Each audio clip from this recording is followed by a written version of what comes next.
This is TradeFlow News, bringing you relevant news and insights from around the world. TradeFlow News, enabling trade for SMEs and economies worldwide. These are some of the key topics that we will be looking into in today's program.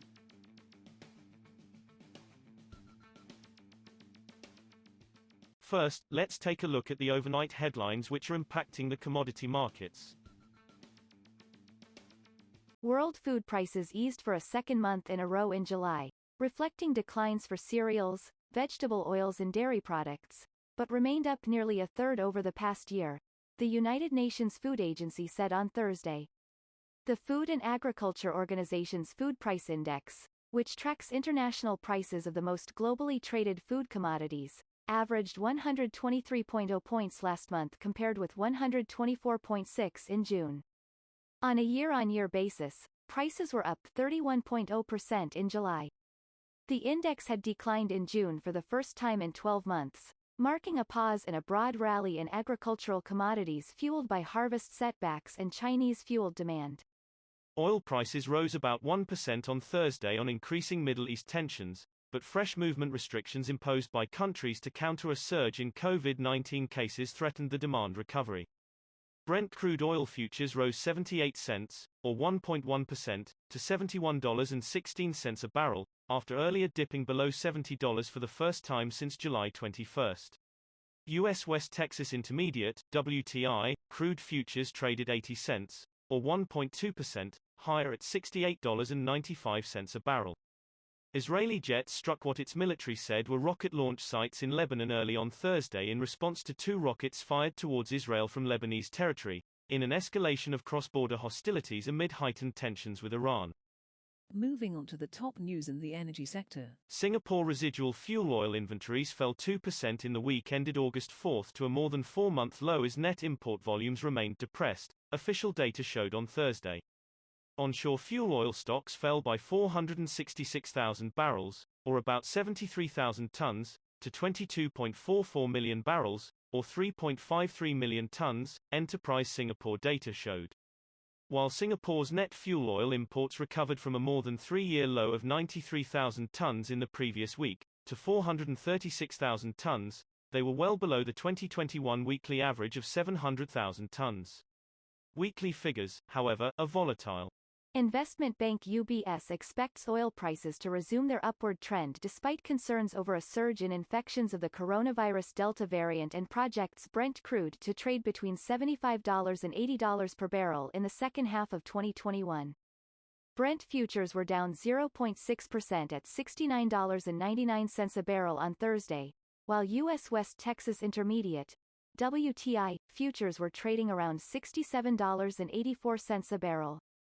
Both benchmarks fell by more than $2 a barrel on Wednesday.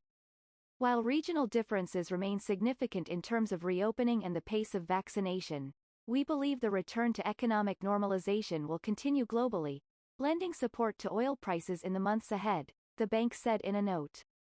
Next, we have the top news in metal markets. India's gold imports in July more than doubled from a year earlier to their highest level in 3 months as demand improved after states lifted lockdown restrictions, allowing retail consumers to make purchases for weddings, a government source said. Higher imports by the world's second biggest bullion consumer could support benchmark gold prices, which have corrected nearly 13% from an all-time high of $2,072 in August 2020. The surge in imports could increase India's trade deficit and pressure the rupee.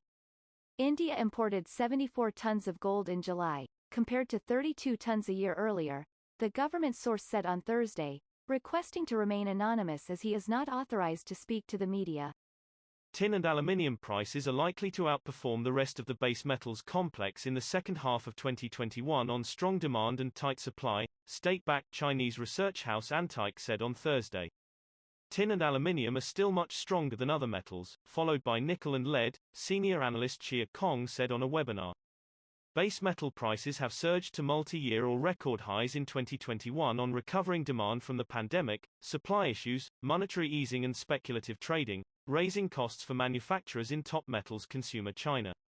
We will now look at the top news in the agricultural sector. Arrival of freshly harvested soybeans and corn has been halted at the Argentine port of Bahia Blanca at the height of export season due to a protest by truckers who have blocked roads to press their demands for better pay, local officials said. No grain trucks have entered Bahia Blanca terminals since the strike began on Friday, bogging down operations just as the port was becoming more important due to logistical problems further north in the country's main grains hub of Rosario. Bahia Blanca has grain stocks, which continue to be loaded. But the flow of exports is at risk because cargo ships are lining up and won't get filled if trucks are not allowed to enter the port, said Luis Zubizarreta, head of the local CPPC private ports chamber. That is all for today's news on commodity markets. Stay tuned to TradeFlow News as we continue to provide you with more updates. We also invite you to follow us on Twitter at TradeFlow News, which allows you to watch our program on your mobile device or desktop to receive information from there.